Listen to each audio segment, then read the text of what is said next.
Good evening, and welcome to Seven Stories Up, What This Place Makes Me, contemporary plays on immigration with Ilan Stavans and Isaiah Stavchansky. We are delighted to have you all joining us tonight at the Stavros Niarchos Foundation Library. My name is Allison Nellis, and I'm a supervising librarian of programming and outreach here at SNFL. Before we begin, I'd like to thank the Stavros Niarchos Foundation for making programs like this evening's conversation possible. I would like to encourage you to visit the New York Public Library's website and take a look at upcoming programs just like this one. We have an excellent lineup this season featuring new nonfiction, music, and more, and we'd love for you to join us in this space again. It is now my pleasure to introduce tonight's speakers. Ilan Stavans is a leading Jewish-Mexican scholar and critic, is Louis C. Brang Professor of Humanities in Latin American and Latino Culture at Amherst College, the publisher of Restless Books, and a consultant to the Oxford English Dictionary. Translated into numerous languages, his books have been adapted into film, radio, theater, and television. Born in Mexico City, he translated George Luis Borges, I think I pronounced it correctly, Pablo Neruda, and Juan Rulfo into English, Emily Dickinson and Elizabeth Bishop into Spanish, Isaac Bashevis Singer from Yiddish, and Yehuda Amichai from Hebrew, and Don Quixote of La Mancha and Alice in Wonderland into Spanglish. He hosted the syndicated PBS television show Conversations with Ilan Stavans, and he is the co-founder of Great Book Summer Program at Amherst, Stanford, and Oxford. Isaiah Stavchansky is a Mexican-American actor, writer, editor, and educator. His work has been developed and performed with the Workshop Theater, Atlantic Acting School, and the Williamstown Theater Festival, the Tank NYC, and Kenyon College. He had performed with the Williamstown Theater Festival and the Wellfleet Harbor Actors Theater, and he is a graduate of the Kenyon College and Atlantic Acting School. It is now my pleasure to welcome tonight's guests. Hey, good evening, everybody.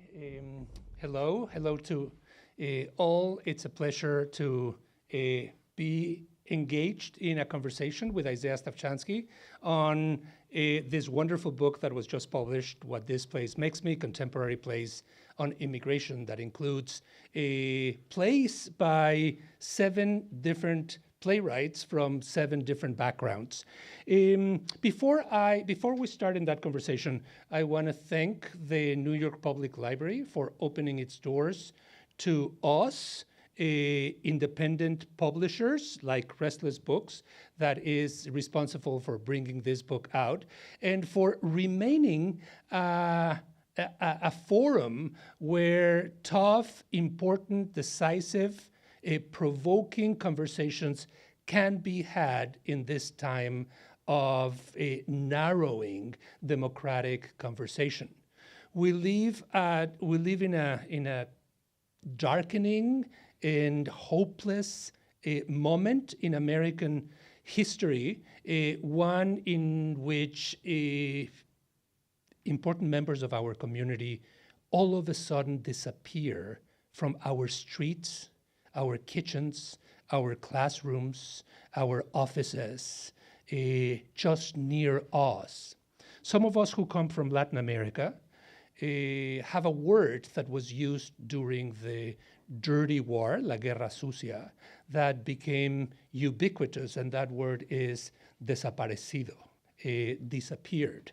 It was used to refer to individuals that were seen as subversive, seen as dispensable, and were literally arrested and disappeared into dungeons, into prisons, into rivers, into apparently oblivion.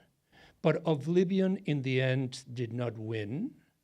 Oblivion, that dark hole, can be resisted. The word desaparecido today in America, where we think of ourselves as an open, free society, and where democracy has been a beacon and a torch for 250 years next year, all of a sudden we find that the reality from south of the border is mimicked poorly north of the border, and that the word desaparecido now applies to many that are also deemed unwelcome and are put in jails, not even in our own jails, but in jails south of the border, as in Honduras and in other places. And they simply become ghosts.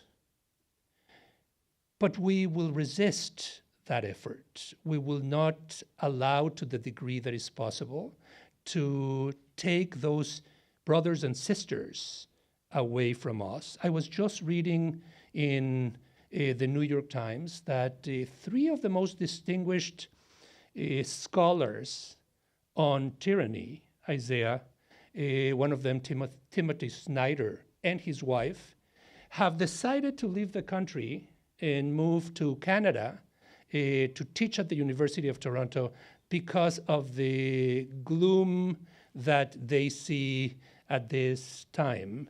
And I say, what a loss that such minds are crossing the border north. But those of us who are staying here will speak out. Those of us who are staying here will continue to publish books. Those of us who are staying here, in spite of the efforts by this administration to limit, to take away funds to the NEH, National Endowment for the Humanities, to the NEA, like Restless Books, just received a notification saying that the funding that we had is no longer fitting into the parameters of what we used to call president, and now is a monarch deciding what is or isn't acceptable. We will not allow those that are in power to quiet us down, and especially through publications of books and through staging of plays. Theater is one of the arts that has suffered the most. Many, not only independent publishers, magazines, but many theater companies have now lost their funding. And so now it is up to us to continue funding them and to continue supporting them. I want to bring you in, Isaiah, to explore the nuances of this beautiful anthology that you have edited, What This Place Makes Me, Contemporary Plays on Immigration. And I want to begin by asking you, what does theater do that other art forms, literature, dance, painting, music, don't do or cannot do? What is the role of theater in society in general, and even in a moment like this? Well, first of all, thank you for the lovely introduction, and thank you to New York Public Library. But I actually think that your introduction is the perfect example of what theater can do. To get up on a stage and to have a community of people who all opted to be here today, who took the time, had things to do today, but came here and saw what you just had to say and pulled their attention in. And you know, we're in an age where cell phones are constantly pulling our attention to one way or another. I can't tell you how many times a day I think my cell phone is going off in my pocket, and it's not even in my pocket. But the way that everybody's attention is in one place now is so important. And many art forms have many different abilities to do different things. And you know, a novel can expand our imagination, make us think things we didn't know we could think. But what a play can do that no other medium can do is that it can take a community of people all in one place, and it can give us a common experience. You know, when someone laughs in an audience, when you're at a play, it's not just what's on stage that's happening. We have to be in community when we react to things. And so when we go and see comedy, we laugh together. Or we don't laugh and we feel the alienation that is, you know, why does everybody else think this is funny and I don't think this is funny? Or when you know, when you're seeing tragedy, you are witnessing something and something horrible, and you're doing it with other people, and you're witnessing stories, and you're looking around to see how other people are reacting, and you're comparing that to your reaction. And I think that's something that no other medium can do. Beautiful. There's something that you say in your introduction, it's called the preface? The prologue. The prologue to this edition that strikes me as very relevant. When we go to a play, we create that community. We have the back and forth. It's not only what is happening on stage, but what is happening off stage. And there is that illusion, the illusion of existing in a parallel universe, of entering a pretend set where our imagination flies and goes away, and then we are transformed. Yet when we read a play, it's a very different experience. One of the things that I have also always admired, you and I have talked about this many times, of the British, the people in London and in different parts of the British Commonwealth, is that there's a great tradition of reading plays, not only going to the West End and watching a play, but reading them. In the United States, it seems that people, they might, if they are in college or in high school, they are assigned a play, but you go to a Barnes & Noble or you go to an independent bookstore, it's very difficult to find plays that are for public consumption, that are not plays published by Samuel French, that small publisher exclusively for theater people. Why do you think we have failed to become readers of plays, and what does the reading of a play do that the watching of a play does not do? Well, I don't know if we've only failed in our readership of plays. I think in many ways, theater as a whole in the United States is really suffering in this moment in time. But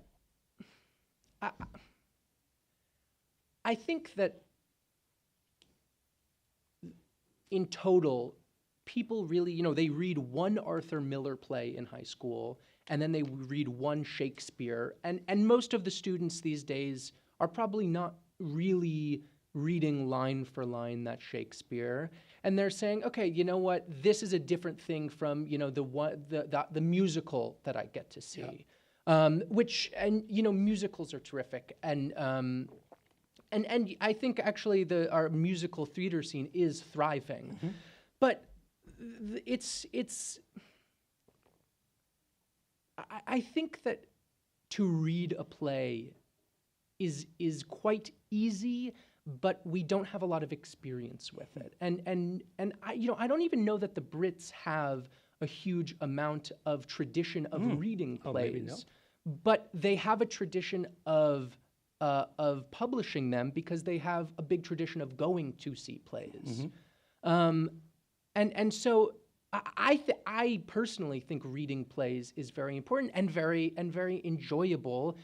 Unlike a novel, you can really sit down or over a day read a full play. Unlike a novel, a play is written for directors and actors and designers, but it's really a sort of map for people who are about to put on a production to figure out how to tell this story. And unlike a novel, it doesn't tell you everything that happens in a play, because so much of the work happens in the imagining of it. And perhaps I should say that when we read novels, we all have a different experience of it. When a writer says, you walk into a navy blue room, we all have a different idea of what that room looks like. We might have a similar idea of what navy blue is, but even then we have different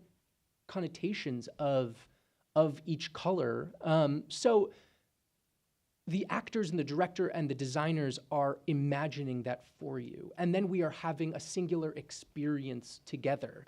But I don't know that there ever has been a tradition of reading plays in any given country, because the art form is meant to be experienced, is meant to be viewed. So do you think it's a foolish thing that Restless is publishing a collection of 7 plays? No! And we are losing money. It's doomed. Well, it might be doomed, but I don't think it's without purpose. Yes. You know, I think that these stories are incredibly important, and I do think I don't think it's doomed. I think it's really important for theater to proliferate and go all over. But the truth of the matter is that it takes a community of people to make a single play. And if you want to bring any novel you want to, on your trip, if you're going to Antarctica, you can bring a novel, but you can't bring a play. The same way. So, there are young kids who are, and people of all ages who are interested in theater all over the United States, all over the English-speaking world, and they might not be in New York. They might not be in an urban center. They might not have a theater near them. And also, very importantly, even if they're in New York, they probably can't afford to go see a play Right, because very important. the prices of plays are so expensive these days. And so I believe that, maybe initially a playwright has in mind how it's going to look like how the play is going to look like on stage when they're putting it onto the paper. But I don't think that makes it any less important to be able to read the play. Yeah. And I think that it's a very important experience in itself and a way to experience stories that's different from the novel. And so by publishing, I wanted, this book came about because when I first was learning about theater, I grew up, 3 of my 4 grandparents were in the theater, in different parts, 2 in Connecticut and 1 in Mexico. And so I grew up with theater, but it was only at the end of college that I really decided that I wanted to become a playwright and an actor. And so when I finished college, I hadn't studied theater and I hadn't taken any classes, and I wanted to learn more about American theater. I had studied literature. I knew all about that. I knew how to find contemporary literature that reflected my own background.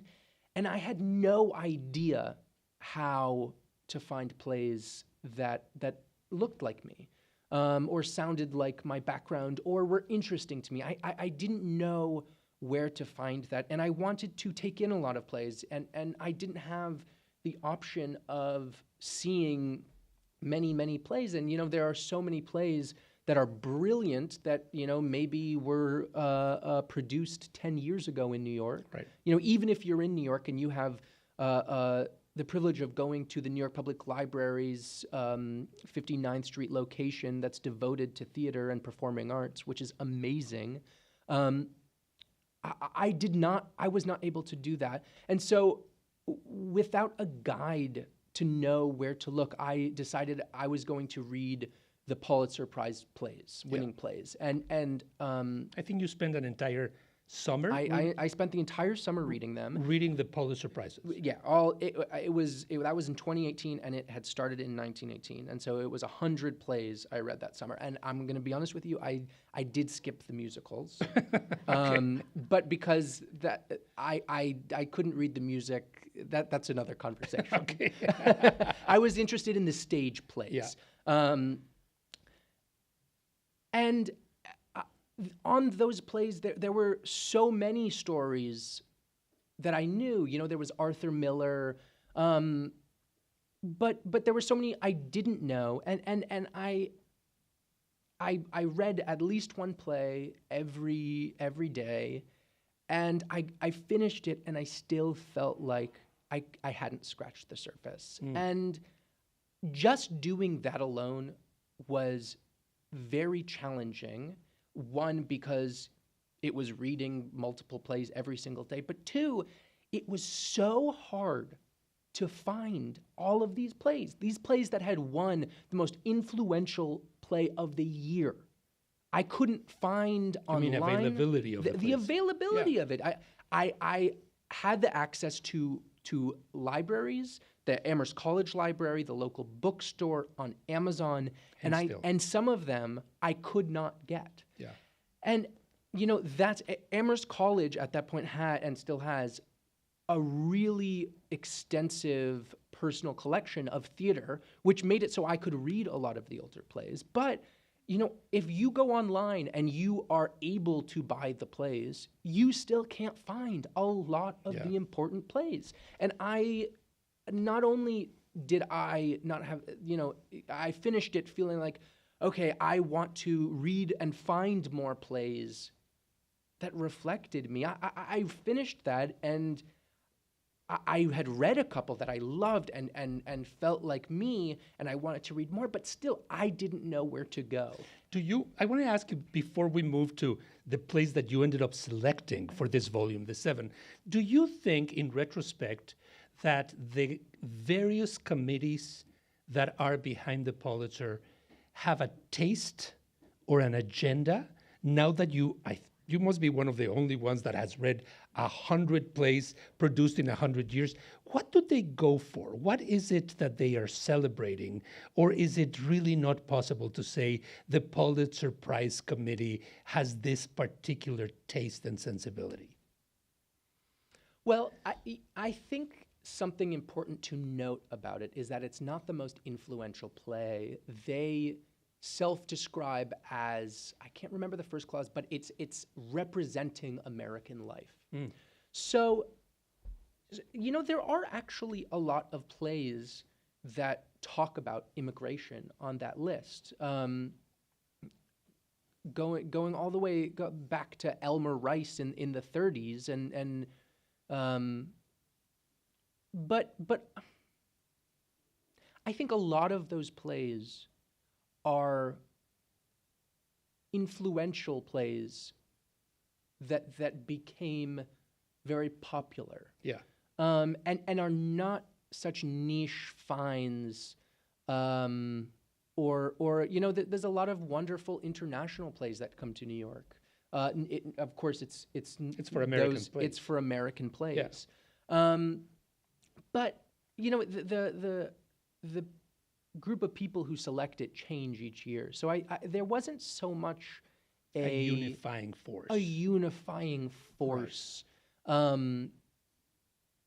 And I think this speaks to what I was saying, which is that it was hard enough for me to find the plays from the 30s, 40s, 50s, 60s that won the Pulitzer, but finding the plays that were shortlisted for it, I think I would be able to speak better if we had more access to all of these plays. If I could go back and say, in 1933, what were the plays, and can I read them all? What were the plays that people went to, and judge moment. That? Maybe I could have a better, a more educated answer to that. All I have is the plays that won, and so I can answer that in a more contemporary light. But I think one of the great things about this play for me was that I got to read and learn about plays that I had no idea about, but I could see going on through the century the different sort of humors and styles and themes that came back. In talking about humors and styles and themes, you selected 7 plays to go in this anthology. There's a play by South Korean, there's a play by a Lebanese that is about the Palestinian experience, there's a play about Nigeria, there's a play about the US-Mexican border. Having done anthologies myself, I think that every anthology, Isaiah creates its own double. The anthology with everything that went in, and the anthology with everything that was left out. And the hope, to me, is that the anthology with everything that went in has a consistency, an organic capacity to create a vision for the reader of what that particular moment in time or that tradition is all about. So I want to ask you, there are plays in here that are realistic, there are others that are memory plays, there are plays that deal with puppets, there are plays that deal with soundscapes. What was your criteria in selecting these 7 plays, and how are they organized in the book? Yeah. I wanted to pick a group of plays that, well, I knew that, inherent in creating an anthology, you only get a finite amount of plays or, pieces in a book. The book can't be so big that people can't carry it or read it. And so I wanted to explore and represent the immigrant experience and the discussion of immigration, but I wanted to transcend and suggest the limits that the limits that often occur when we talk about immigration. I wanted to suggest that actually the immigrant experience is far greater than that. Mm-hmm. And so I it was very important to me that I selected plays that speak to today's, our contemporary national conversation around immigrants, which is a very microscopic one. We have a very singular idea of what immigrants look like, of what they sound like, and I'm sure, as everybody here knows, if you spend one day in New York City, you hear and you see that is very incorrect. Yeah. Immigrants sound completely different. They have accents. They don't. They look completely different. And it's so it's important. It was important to me to not just ignore our contemporary conversation. Jesús Valles' play A River Its Mouths is about a young artist who returns to his Texas border town, and the main character, who's actually named You, is sort of haunted by the voices of the drowning migrants in the Rio Grande. And the play, if you read it, it's a soundscape. So the main character is named You, and all of the other characters are mouths. Jesus writes that they are mouths. That's instead of players or actors, he says the other mouths. And that was very important to me to include. But I wanted to include other forms of immigration. Yeah. I wanted to include The Hour of Feeling, which is about a Palestinian academic who moves to London in 1968, right when the war breaks out in his homeland, and he has to decide whether to return or to stay and continue on in this opportunity, and it's not even so simple. His mother tells him, the main character named Adham, tells him, I spent so much in your childhood to educate you. Don't fail me when you're over there. And she is the one who is experiencing war, and he feels that he wants to take care of her also. There's one play, Isaiah, that I have seen on stage. I've seen, I think, maybe 2 out of the 7 plays. This is the play by Martyna Majok. She is of Polish descent, and the play is, I believe, 3 characters, maybe 4 characters, 3 characters, called Sanctuary City. The name itself is very pertinent as of now. Sanctuary cities are at the forefront of protecting those that are being snapped away and disappeared by ICE and by this government. And I'm struck by the fact that Majok, again of Polish background, includes characters that are not Polish, that are some of them Black, others are Latino, and in the age when we discuss openly and sometimes in an intimidating fashion about appropriation. One should not write about something that one doesn't come directly from. One has to express one's own experience. One thing is to write about the immigrant experience, and the other thing is to write about immigrants that are not necessarily like you. You're talking about a whole panoply of possibilities. Are the limits, in your view, of what an immigrant writer should write about within the context, the landscape of what the immigrant experience is or is not? Well, through Restless, I have the privilege of teaching creative writing courses at the New York Public Library for immigrants, and I always tell them that the limits of their imagination are the limits of immigrant stories. And so I don't think that, an immigrant story is only the story that, is about, them crossing the Darien Gap.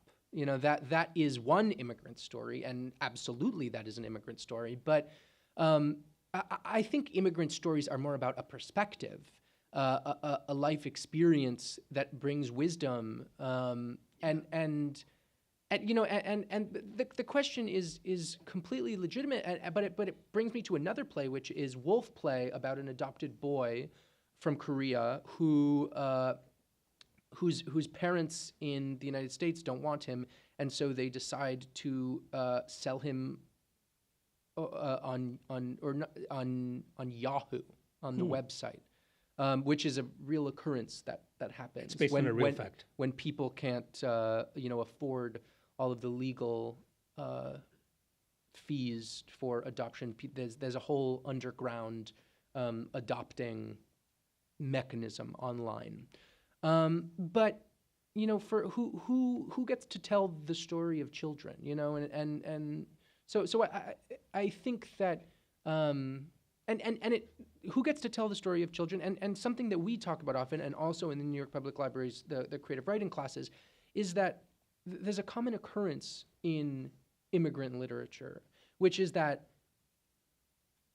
the immigrant who comes over to the new country often does not have the time and the space to think about their story and what they want to share, and to write it down and to share it with others, and to go through the hardship of trying to get published, trying to share their stories.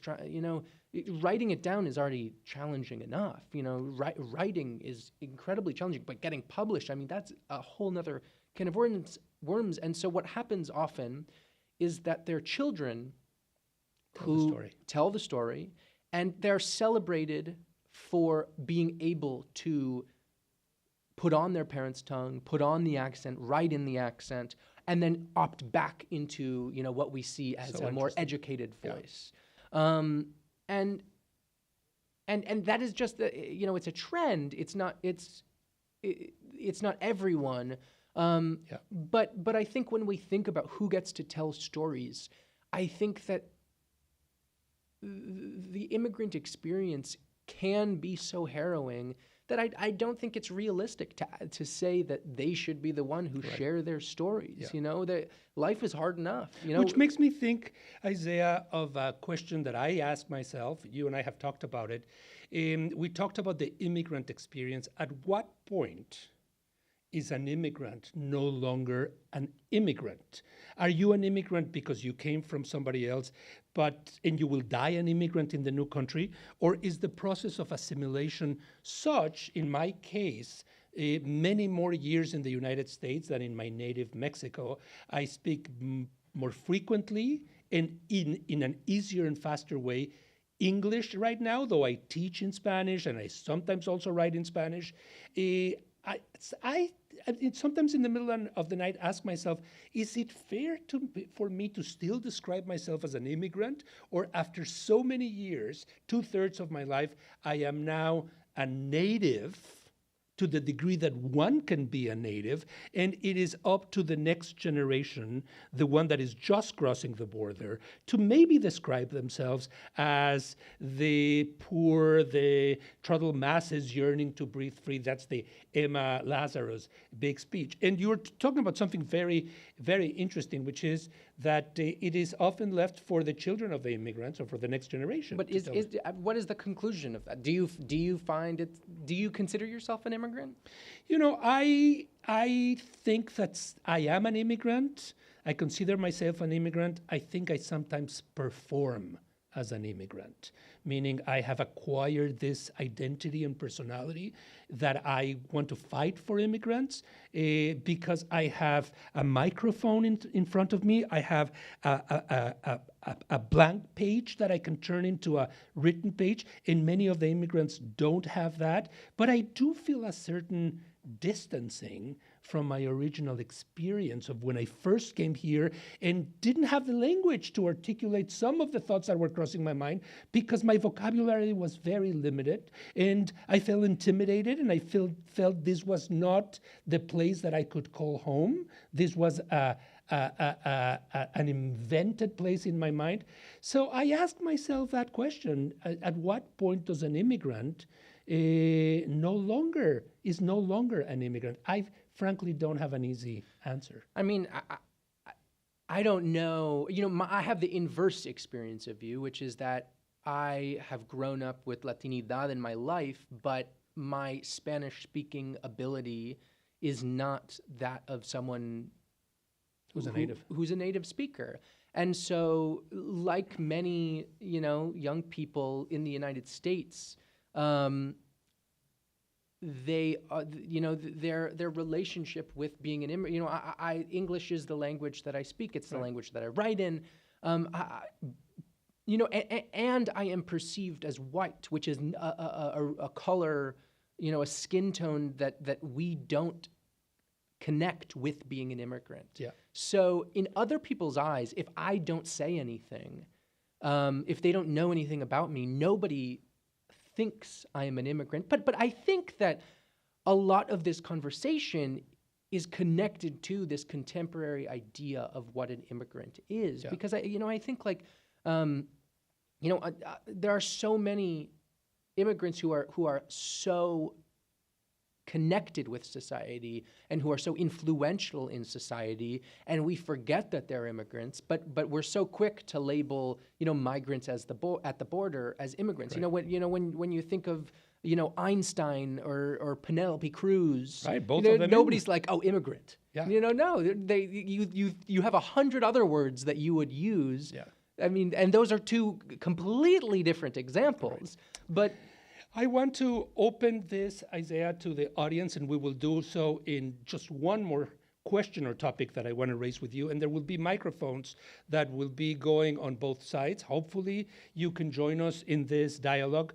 One of the things that I am absolutely struck, and thank you for in this anthology, is the role that languages play in the immigrant experience very often, as you were describing.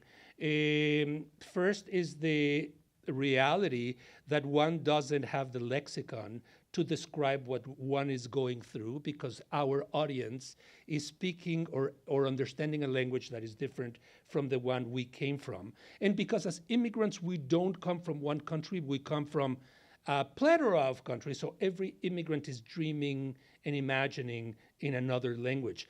I would say that intrinsic to the immigrant experience is the act of translating oneself all the time, of becoming something that others can digest and can package, or that you can digest and package. But as you were saying with your relationship with Spanish, very often the second generation can have a little bit of Creole or a little bit of Korean or a little bit of Spanish or a little bit of Mandarin, but not the full language. And there's a whole array of instances in the plays where a foreign language, and I don't believe there are foreign languages, I think all languages are native to some places, are used often in order for people not to fully understand. Things are left untranslated and on. And it's particularly with the Nigerian play, the language that is used is the audience doesn't register it. The audience feels kind of paralyzed by it. Any reflection on the use of various languages? And before you go, I want to mention something that Jesús, the author of the last play that is called A River, Its Mouths, says.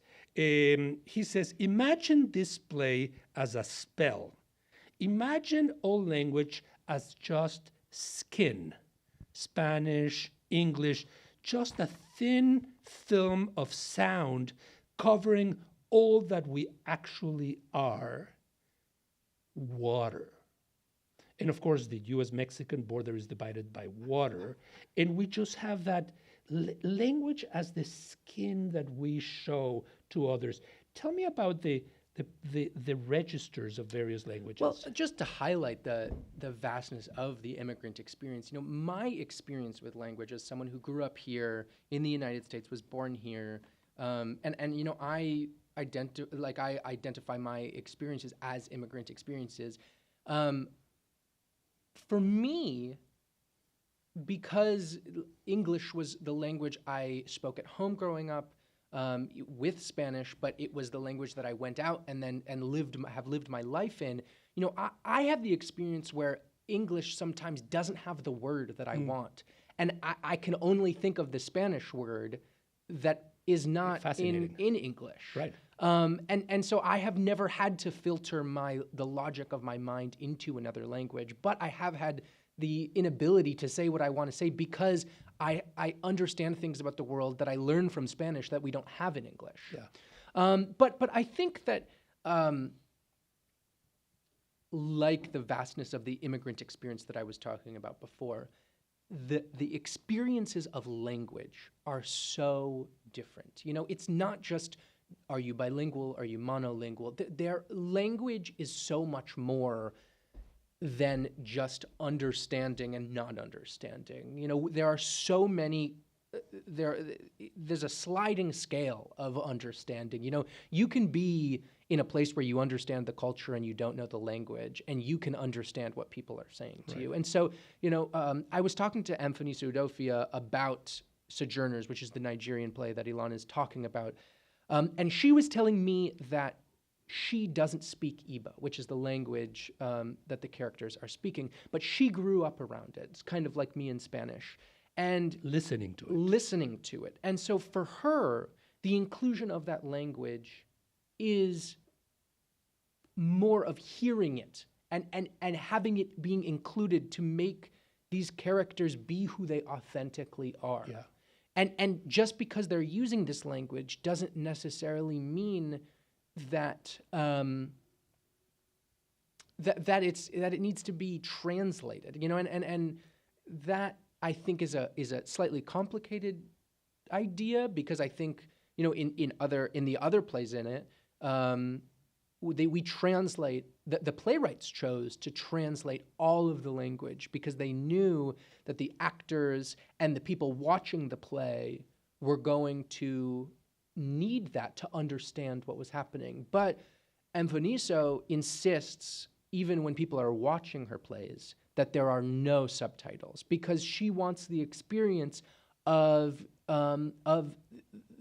that language not being about the meaning of it, but what it creates atmospherically, culturally. The sounds, the music, the harmonies, or lack of them. Or lack of them. And I think that's a really interesting idea that you sort of have to read the play to understand.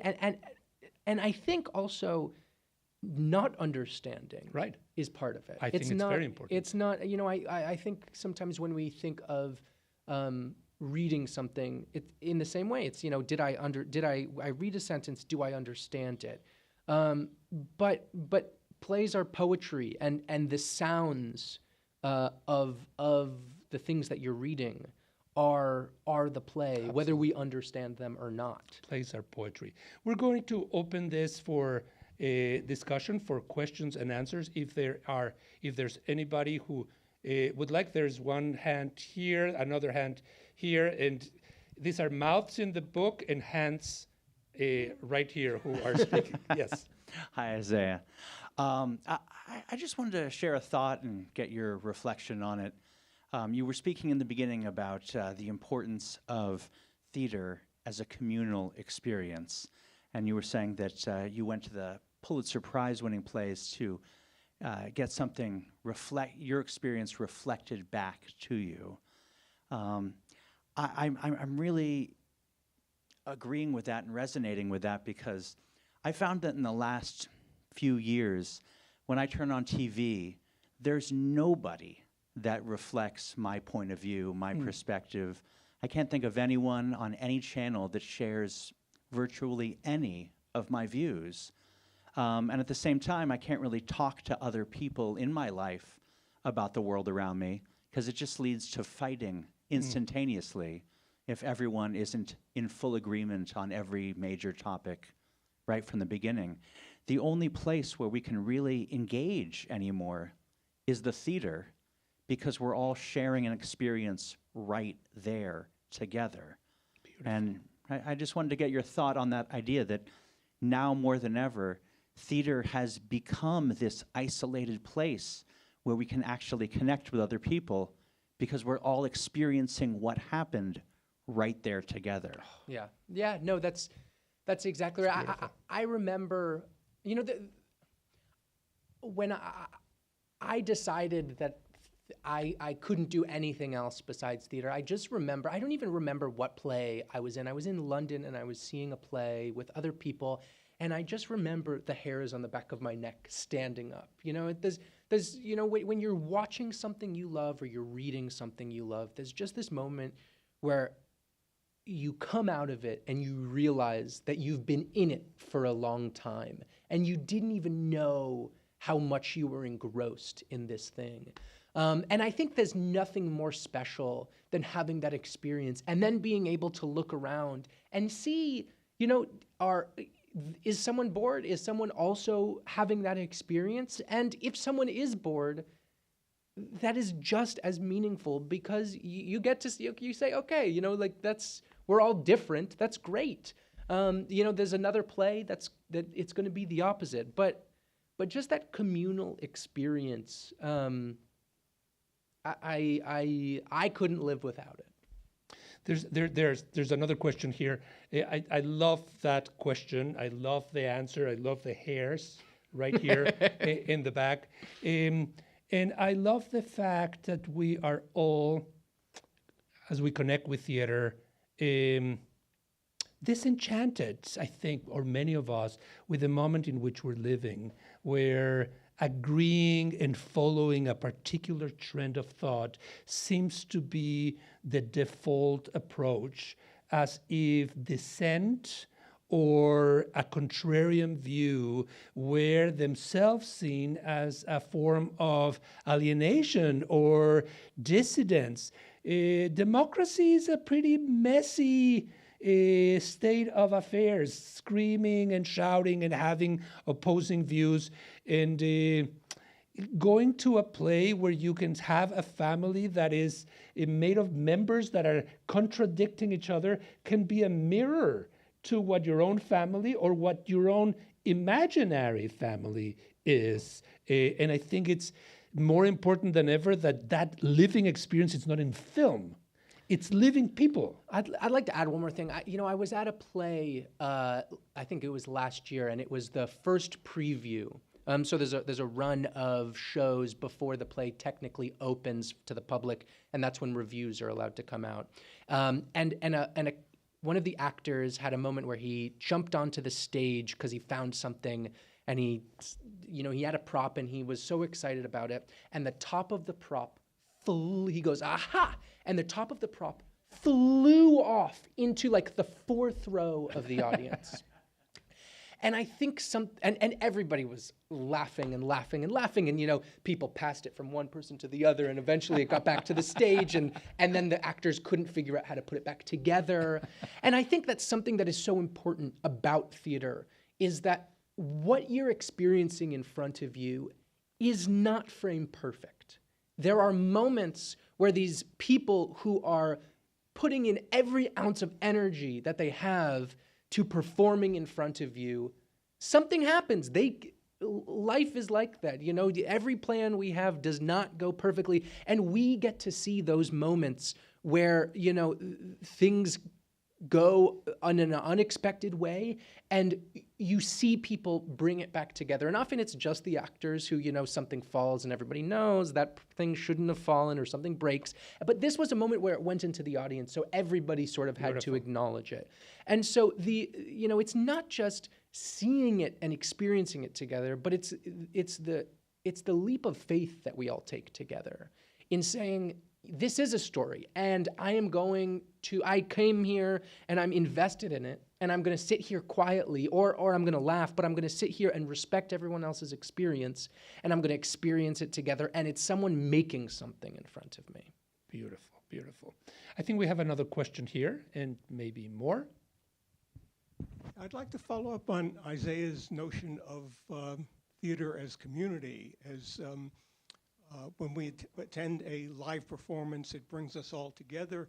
Let me suggest a somewhat contrarian approach to that. The Nazi mass rallies were theatrical events. Trump's mass rallies are theatrical events. Does there come a point where community bleeds into mob? And is a theatrical event always benign? Beautiful. And I mean, I think that the examples you bring up speak to the power of theater.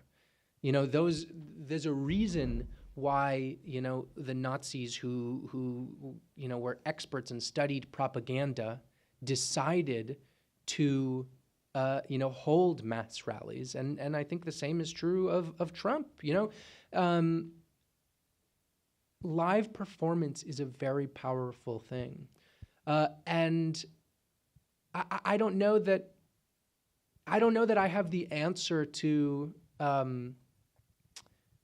whether that. I don't think that makes it a negative thing. I think that all powerful tools can be used in many different ways, and you know, I don't know how to take those tools that have been around for thousands of years away from people who are trying to do harm to others. But I just know that people who are trying to make a stronger world where people are taken care of and people are engaged with each other, this is a way that I really believe works to help that. And I would add maybe one other element there, Isaiah, and that is that theater does something that very few arts, well, no, that's not true, other arts do as well, and that it's its capacity to incorporate silence. It's not only what is said on stage, but it's the quiet of people on stage that are, it's also the people on the other side that becomes, as you were saying, communal, I would even say ritualistic or religious. Oh, completely. And one of the things that those mass rallies by the Nazis or by the megas seldom have is the allowance of extended silences. It seems that the air has to be filled with noise, torpedoed at you insistently, because that is the way that you're going to submit to the ideology that is being presented. And even in the way that sometimes you or I have stopped before uttering the first word of the answer and just thinking about it. I often have it with my students that when I ask a question, there's a brief second or two where nothing happens. Everybody's expecting to hear a noise, and that in and of itself is part of the dialogue. And I would say that the silence of one performance one night is different to the silence of another performance another night. I wonder if there are any other questions. Anybody? I have one more. Yeah, one more right here. this gentleman. It's very nice to see you both. Hi, if you've enjoyed Ilan's facilitating this conversation, you can imagine what a wonderful professor he was at Amherst College for me a few years ago. But also, Isaiah, nice to see you. My question's for you. It's so cool that you put these playwrights sort of in conversation with each other. I was wondering if that literally happened at any time during the process of putting this anthology together, whether they've had a chance to communicate and whether you've had any insight from those conversations or conversations you've had with them individually. Fascinating. Excellent. Yeah, the only conversation that I've had with multiple of them has been last week at the drama bookshop, where I had Mfoniso, Udofia, and Hansol Jung together, and who are friends, actually, coincidentally. And it was just really interesting to hear how different of an experience they've had with playwriting, their different approaches. Hansol Jung is a writer who tries to write for a long time and then doesn't write and finally gets the inspiration. And Mfoniso Udofia says that she can sit for 10 or 12 hours and just keep writing, and that her partner says that's, encourages her to go for a walk or, have a meal. But it's just so interesting to see and hear the different experiences of these writers and their different approaches. I wanted to also say that I think that something that is challenging about being an immigrant writer, like Ilan was saying, is the pressure to perform. And when we think of the time we're in, it feels like art always has to be activism. And I think that something that's wonderful about theater too is that it can be escape. And I want to say that escape is also activism. Mm-hmm. And I believe that, but I also think that it's important for all of us who are trying to make the world a better place, to help others, to allow ourselves to enjoy art as an escape without having an impact on the world. And I think that some of these plays also, when you read them, what's enjoyable about them and how all of them in different ways do it is that every single word, while it is so important and while it reflects an immigrant perspective and contributes to this very important conversation, these writers are so brilliant, and these stories work and are entertaining and are interesting and get you thinking and will leave you asking questions. And I think that those two things are important to carry as you read these and as you're inspired by these people, but it's important to remember that, they're different still. I want to conclude by acknowledging the terrific introduction by Luis Valdes. Luis Valdes is an iconic figure in American theater who worked very closely with Cesar Chavez and the farm workers and created itinerant theater that went to the communities on the field, those that were picking oranges and lettuces and peaches could also see theater right there and then. The concept that the theater doesn't have to be a structure we go to, but theater can be brought to us, and that every performance also reflects the experience of those that are seeing it for the very first time. You don't have to have an education in theater to enjoy the magic of theater.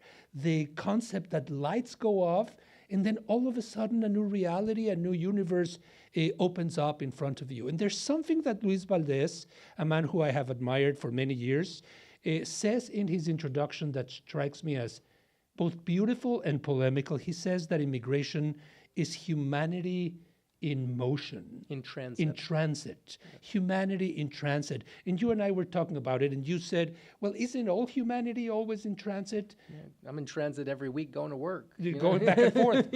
On the other hand, there's something about the immigrant that emerges out of that transit, of going from one place to another, that turns the immigrant into a bridge, a door, a window, a map, a compass, a human being that can bring you news from the other side of the globe that you hadn't heard and that is not coming to you on a television screen or on your iPhone. Those are the stories. Immigrants carry with themselves those stories in transit and in motion. Yeah, and you know, it's a joke about, you know, the difference between work and home, but what is a border? You know, there are borders in states, there are borders in cities, there are borders in countries. You know, if I grew up in Massachusetts and I now live in New York, am I an immigrant? Why is it Mexico to the United States? Why is that an immigrant? And so I want to thank you, Isaiah, from the bottom of my heart. I have known you for 29 years, and I'm very proud of the book that you've made and of the person that you are. And I want to conclude by thanking you, thanking the New York Public Library, thanking the extraordinary staff that has been here with us and works truly tirelessly behind the curtains to make these events possible. And mostly, I want to acknowledge those desaparecidos that walk our streets and can in an instant be snapped away. It is up to us to keep them around. It is up to us to keep their stories going in theater and on the street in real life. Muchas gracias, Isaiah. Thank you very much. Thank you all.